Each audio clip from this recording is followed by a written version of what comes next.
Je me trouve présentement dans l'allée de certaines nouveautés ici au Salon du véhicule électrique de Saint-Hyacinthe. Puis je me promène, qui je rencontre?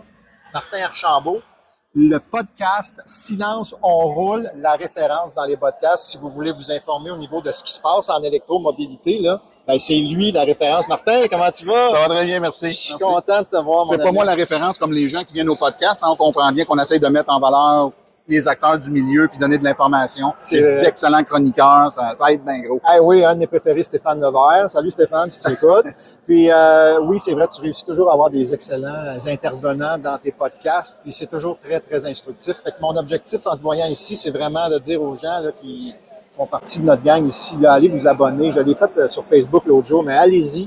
Puis je vais vous donner même une raison pour laquelle y aller, parce que Martin va vous dire exactement probablement l'épisode ou le podcast, celui qu'on devrait aller voir en premier, juste pour se mettre les dents. Donner une idée, ben oui. Ben, premièrement, pour s'abonner au podcast, vous le trouvez, hein, si vous tapez Silence, on roule dans n'importe quel logiciel de podcast, vous allez le trouver. Sinon, vous pouvez visiter notre site web silenceonroule.com. L'abonnement est gratuit, donc il n'y a aucun frais rattaché à ça. Moi, je te dirais, écoute, on a fait plusieurs bons épisodes, là, mais il y a des épisodes où la dynamique ou en tout cas l'information qui est véhiculée suscite vraiment beaucoup d'intérêt, puis c'est vraiment très, je te dirais, effervescent.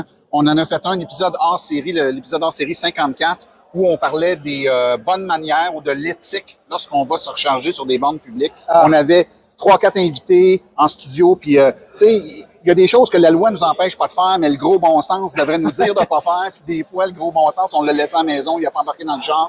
Donc, les gens ont discuté sur ce qu'on devrait faire ou pas faire. Puis c'est le fun parce que dans les grandes lignes, tout le monde est d'accord sur ce qu'il y a de la lutte, il n'y en a pas. Mais il y a des trucs qui sont un peu limites, disons ça comme ça. Puis il y a des gens qui disaient, ouais, moi, ça me dérange pas. Puis d'autres qui disaient, ah, non, moi, je veux. Fait que c'était le fun de voir un peu où se situe cette espèce de zone grise-là. C'était très dynamique. Ben, c'est bon d'éduquer en même temps les gens, tu sais. Puis peut-être qu'il y a des gens qui faisaient des choses puis ils savaient pas que ça dérangeait les autres. C'est un peu quelque chose qu'on a parlé dans cet épisode-là, c'est-à-dire qu'il y a des gens qui font des choses qu'ils devraient pas, mais ils ne le sentent tout simplement pas. Donc, on a abordé aussi qu'est-ce qu'on fait, là. L'idée, c'est pas de ramasser le monde puis de les insulter parce qu'ils font quelque chose qu'ils devraient pas. C'est de prendre le temps de leur expliquer pourquoi il faut pas faire ça. Les gens, personne, ou en tout cas la vaste majorité, sont pas là pour écœurer le peuple, là. Des fois, ils font quoi parce qu'ils s'en foutent, ils peuvent pas le faire. C'est ça. Je te dirais un autre épisode aussi qu'on a eu beaucoup de bons feedbacks, c'est un épisode un peu plus technique où on explique comment fonctionne la recharge rapide avec un véhicule. Donc, les gens comprennent pas pourquoi qu'une borne de 180 donne pas 180 avec leur auto, alors que le manufacturier leur a dit qu'elle devrait le prendre.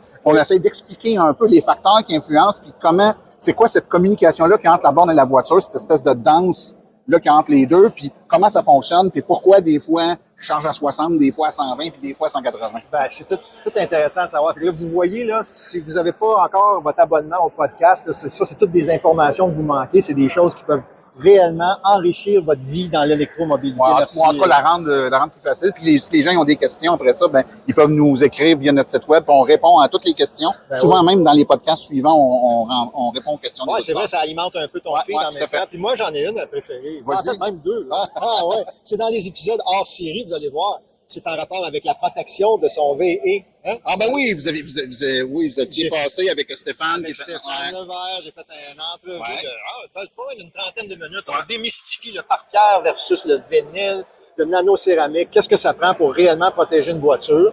Donc, si vous voulez aller vous abonner, ben vous allez pogner ça aussi. Puis vous allez voir qu'est-ce que ça prend pour protéger votre véhicule électrique. Martin, ça fait plaisir, mon cher ami. Merci énormément. Bon salon à tous. Bon salon à toi aussi. Merci beaucoup.